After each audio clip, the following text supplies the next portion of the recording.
in the trenches with Dave Lapham, brought to you by First Star Logistics. What a day at Paycor Stadium. The Cincinnati Bengals defeat the Kansas City Chiefs 27-24 to move to 8-4 on the season. Third win against the Chiefs in the 2022 calendar year. Impressive as that was. Dave Lapham, thank you for taking the time to be with us in the trenches. And let's start with in the trenches play, because the Bengals offensive line, they are coming together at the right time of the season. There's no doubt. That was the first group I went to after the football game. My post-game responsibilities, when you're supposed to talk to stars of the game as such, I thought that unit as collectively played at as high a level as you can play. And first, like you said, Dave, beating the Kansas City Chiefs 3 times in one calendar year. It's the first time any team has beaten Patrick Mahomes 3 times, and any quarterback has beaten Patrick Mahomes 3 straight times. And it happened in the same calendar year. The only other quarterback that's beaten Patrick Mahomes 3 times is Tom Brady, but it was not in one calendar year. So it's remarkable. Joe Burrow is undefeated against Patrick Mahomes, but doesn't have a victory against the Cleveland Browns, the next opponent. That's the National Football League in a nutshell. You cannot figure it out. But one thing you can figure out is the biggest reason, in my estimation, that the Bengals played as well as they did offensively was the guys up front. And that group as a unit, 5 playing as one, are playing at an extremely high level. Going into the fourth quarter of the football game against the Kansas City Chiefs, who are plus 18 in the sack ratio department. They had generated 35 quarterback sacks and only allowed 17, both amongst the tops in the National Football League. Their plus 18 sack ratio is third best in the National Football League. The Bengals went plus 1. The Bengals sacked Mahomes twice. They sacked Joe Burrow late in the football game, right at the 2-minute warning of the football game, when he just basically, hung on to the football. This group just dominated at the line of scrimmage in terms of pass protection. I mean, up to that point, no sacks, no quarterback hits. Are you kidding me? Against Chris Jones, Frank Clark, and people of that ilk. And then they also got Samaje Perine off for 106 yards on 21 carries, 5 yards per. His longest carry was 10 yards. So they kept grinding. It'd be 10 for a long, 7, 2, then 5, then maybe 1, then 4. I mean, they just kept pounding the Kansas City Chiefs. I mean, it's 3 instant classics in a row. All 3 of these football games ended in 3-point margins. 3 defeats for the Kansas City Chiefs, 3 victories for the Cincinnati Bengals by a grand total of 9 points. And one of them went into overtime. So, I mean, all of that football decided by field goals. It's remarkable what the Cincinnati Bengals have been able to achieve. And, I thought that the offensive line just controlled all of it, controlled the line of scrimmage. They ran inside. They ran outside. They protected Joe Burrow. This football game, both teams only had 8 possessions. The Chiefs had 1 possession in the first quarter. The Bengals had 1. The Chiefs had 3 possessions in the second quarter. The Bengals had 3. The Chiefs had 2 possessions in the third quarter. The Bengals had 1. The Chiefs had 2 possessions in the fourth quarter. The Bengals had 3. I mean, it was like, you better get something done when you have the football, because both of these offenses were controlling tempo. The defenses were bending but not breaking. Literally, I mean, it was an instant classic. Both teams only punted the ball one time in the entire football game. When the Bengals didn't score on that red zone opportunity, when Carlos Dunlap, made his big play, and the Bengals got no points and lost the ball on downs, I thought, oh man, that's a big stop. And it wasn't an assignment error. I thought initially somebody was supposed to block Dunlap on that jet sweep that they run, and they leave that defensive end unblocked, and they're thinking that in the goal line situation like that unblocked guy will close. He'll play the run. It's the fake run, and then they do the jet sweep. Well, he didn't. He just burst up the football field, and he guessed right, and he was a hero. He guessed wrong, he would have been a GOAT, because if they get around him, it's a walk into the end zone. But the Bengals overcame that. I mean, it was just one of those games where, and I said this a bunch of times down the stretch, okay, Trey Hendrickson checks out. He's been going against Orlando Brown all day long, a great battle between two great players. And right at the end of the football game, he's a little tired, so he taps out, and he thought Joseph Ossai would be a better option, fresher and everything. Ossai beats Orlando Brown inside. He makes Patrick Mahomes steps up the pocket, and he rips his speed out from under him, sacks him, and it makes a 55-yard field goal attempt because of that play on third down, and they miss it wide right. If not for the play by Joseph Ossai, who knows?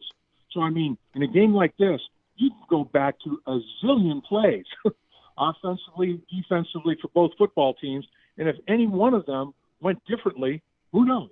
Who knows the outcome of the football game? But what happened was, down the stretch, who had the ball last, who made the most plays, ended up winning the football game, and that's exactly how this one unfolded. You talk about one of those big plays of many. You have to talk about Germaine Pratt's strip of Travis Kelce. Yep. That game changer. And when you look at the big picture, that became a game changer, and the Bengals worked to capitalize on that to make it a different game. Oh, there's no question. In the last 8 quarters of football, the Bengals do not have a turnover. They had no turnovers against Tennessee, no turnovers against the Kansas City Chiefs. They only have one takeaway, so they're +1 in those 8 quarters, and it was huge. And offensively, they took advantage of it, and they went 10 plays, 63 yards for a touchdown, and, with that short field. So Pratt was enormous. And, he said that after the game in the locker room, he said, Kelce does have a tendency to be a little bit loose with the football, and he does put it on the ground. So I wanted to make sure that I was testing him on that. And massive play. And let's face it, in this football game, there were 2 people. Obviously, Patrick Mahomes was somebody who wanted to control. Patrick Mahomes had thrown for over 300 yards 6 weeks in a row. Bengals defense has not given up a 300-yard passing day. Patrick Mahomes goes for 223. 1 touchdown, no interceptions. That remains intact. So they controlled Mahomes. His weapon, it was Mahomes to Kelce. Kelce was closing in on 1,000 yards receiving. He didn't quite get there. He's close, but he only had 56 yards on 4 catches. In the first half, he had no catches on 2 targets. 6 targets for the game, 4 catches, 56 yards. The Bengals took away the best option that Mahomes had, Mahomes to Kelce. And then defensively, the guy is Chris Jones. And Chris Jones, the Bengals took him out of the football game. I mean, Chris Jones comes into the game with 10 quarterback sacks as primarily rushing as a defensive tackle, arguably the best interior pass rusher in the game. And this guy, I mean, they gave him credit for 1 tackle, and they allowed 4 assists. But I mean, he had nothing else, and he had 16 tackles for loss. He had 3 forced fumbles, 2 fumble recoveries, 10 sacks. He was a stat sheet stuffer. They neutralized the best defensive player on the football field. That's how they won the game. They made the Kansas City Chiefs play left-handed. They made them make other people step up and win football games that normally Kelce and a guy like Jones have a big hand in winning. So it was a remarkable effort. Once again, like a lot of these games, the Bengals are winning. They've won 6 out of 7 now, Dave, and it's complementary football, a complete game, complementary football, offense, defense, special teams. Everybody stepped up. All 3 of these games, like I said before, they're all instant classics. I can't wait to watch it again. The return of Ja'Marr Chase, very successful. 7 catches, 97 yards. Maybe no bigger play in the game than in the fourth quarter when he fights to get that extra yardage to get the first down in the fourth quarter to keep the ball in the hands of the Bengals. And did you see the block T. Higgins threw for him? Higgins throws a block to seal the edge to allow Ja'Marr Chase to get there. If T. Higgins doesn't make that block, it's a no-go. So these guys are totally unselfish. They play for each other. There's no egos. Ja'Marr Chase, he had been killing it. He'd had huge games. He had back-to-back 100-yard receiving games. Today, 5 targets, 3 catches, 35 yards. But he caught a touchdown pass. Huge to catch that touchdown pass. What does he do for Ja'Marr Chase? Blocks his tail off. So that's the situation going on with this football team. But the guy, in talking to Chase after the game in the postgame show, I said, Ja'Marr, How tired are you? What was your condition like? Oh, man, I'm dead. I am dead tired. Because with that hip hairline fracture, they told him don't do anything. I mean, he had to get off it. He hasn't run. He hasn't done any conditioning. Forget football shape. I mean, this guy is a freak to be able to go out and play the number of snaps that he played. And he would tap out. He'd take himself out. And, Zach was doing a good job of rotating people in, trying to keep him fresh.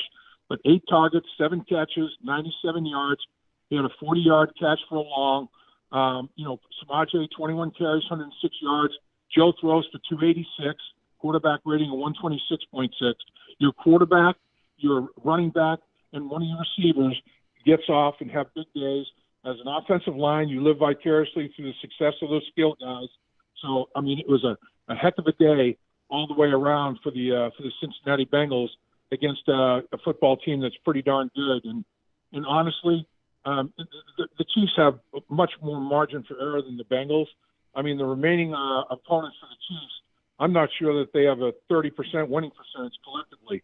They're not facing a big bunch of challenges down the stretch. The Bengals, on the other hand, their remaining people have like a 63% winning percentage. So the Bengals have to go out and play playoff caliber teams on a weekly basis and go 1-0 as many times as they can. This was a huge win for the Bengals to go 8-4. The Chiefs at 9-3, they're gonna be fine. They'll probably win a dozen games or more, maybe even 12, 13 games. They'll be fine. The Bengals, to win, if they win 12 or 13 games, monumental task accomplished there.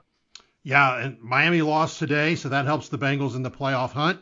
Also, the win over the Kansas City Chiefs broke a 26 straight wins by the Chiefs in the months of November, December. That is huge. Yep. I mean, this is a game you just sit there and you watch, and you can see the difference from the first couple of weeks to where we're at now. And you can tell that we talk so much about play of the O-line, how they've come together, but how they're coming off the line, especially in the fourth quarter, where, I mean, they are fire. Ted Karras, Kappa, Volson, those guys are firing off the ball, and they're having a blast doing it. I'm telling you, at the end of the football game, the best thing in the world is they got the ball with a little over 3 minutes to go in the football game. And how about the gutsy, I mean, as Bill Raftery says, onions. How about the onions on Zach Taylor, third down? Okay, do I run it and run some clock, and just make it tougher for the Chiefs, or do I go for the win? He throws the football, and what a throw and what a catch to seal the game on a third down, that 11-yard completion right at the end of the football game. You talk about gutsy. I mean, it's like, all right, I'm deciding it's 3rd and 5. Joe Burrow, short right to Jamar Chase, and then that third down was massive, and then at that point in time, you got a 3rd and 11 later on in that drive, and the short middle pass to T. Higgins. We talked about the block that T. Higgins threw for Jamar Chase on one third down. The next third down, for him to make that catch. And Williams had great coverage, but it was a better throw and a better catch. It was welcome to the National Football League, young man. Welcome to the National Football League, Williams. I mean, he played it as well as you can play it. And then the Bengals take the ball and kneel it down. There is nothing better in the game of football than you get the ball for 3 minutes and 19 seconds left in the game, and they have all their timeouts in the 2-minute warning, and you make them burn all their timeouts, the 2-minute warning expires, and you're taking a knee to end the game. That's the final act of dominance by an offensive line, and 2 huge third down conversions during the course of that to Chase and Higgins. It was something else, man. It was extraordinary. And how about Joe Burrow? He has another third down touchdown pass. He's got 9 third down touchdown passes, no interceptions on the season. That is unbelievable. His quarterback rating is going to be, it was a 126 point something, whatever, coming into the game. He's going to be over 130 quarterback rating in the third quarter, and on third down, I should say. Third down and fourth quarter. He had, coming into the game, 16 touchdowns, 1 interception. Now make it 17 touchdowns, 1 interception. That is ridiculous when the quarterback has to make plays on third down and in the fourth quarter help his football team win. His touchdown-interception ratio is now 17-1. You got to be kidding me. You're in the trenches with Dave Lapham, brought to you by First Star Logistics. If you're looking for a new career, be sure to check out firststarlogistics.com. They are looking to hire enthusiastic new team members. Dave, Cleveland Browns. This game we're going to enjoy. Fans are going to enjoy. Twitter's going to be all abuzz. Everyone's going to be extremely happy all week long. But up next, the Cleveland Browns will come to Paycor Stadium next Sunday, 1 o'clock kickoff. It's time for the Bengals and Joe Burrow to get over the Cleveland Browns. Is it ever? Like we said, he's beaten Mahomes every time. Hasn't beaten the Cleveland Browns at all. It's crazy. But it is time. I mean, Deshaun Watson was the beneficiary of a special teams and defensive touchdown against the Houston Texans. The Cleveland Browns didn't score a touchdown for quite a while during the course of that football game offensively, but 2 non-offensive touchdowns occurred for his football team.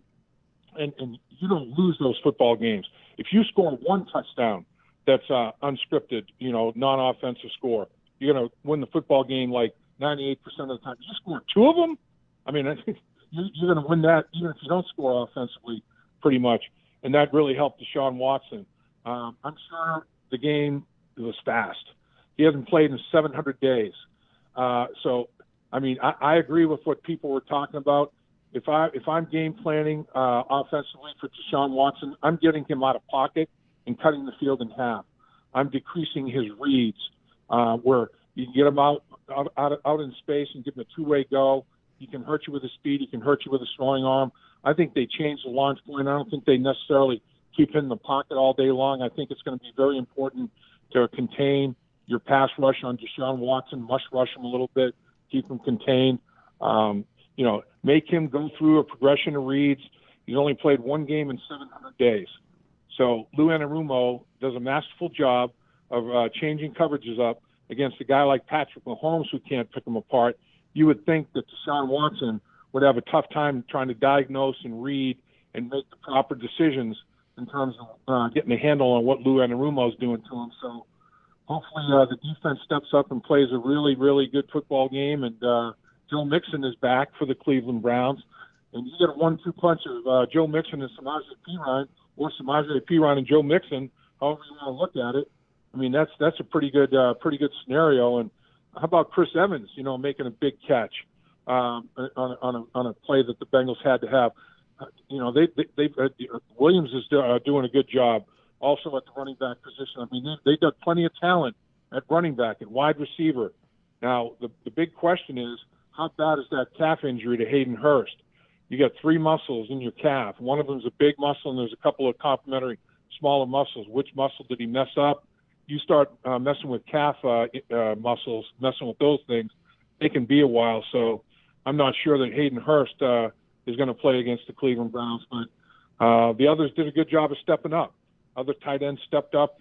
The Bengals continue to show roster depth. I talked about Asai.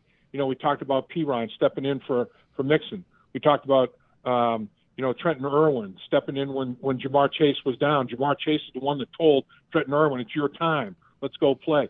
I mean, the roster depth on this football team and guys expanding their roles when they've been given the opportunity to step up is a big reason they're 8-4 right now. There is no 2 ways about that. He is Dave Lapham. You have been In the Trenches, brought to you by First Star Logistics. We will see you this week on In the Trenches. I'm sure we'll have some great guests talking about the Cincinnati Bengals with Dave.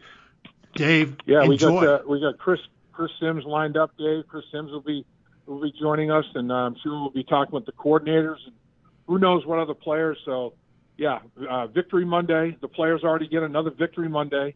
They don't have to worry about coming in other than if they're injured. They'll come in, maybe lift weights a little bit and handle treatment of injuries. But it'll be a joyous locker room tomorrow, Dave, and hopefully get some guys lined up for our podcast.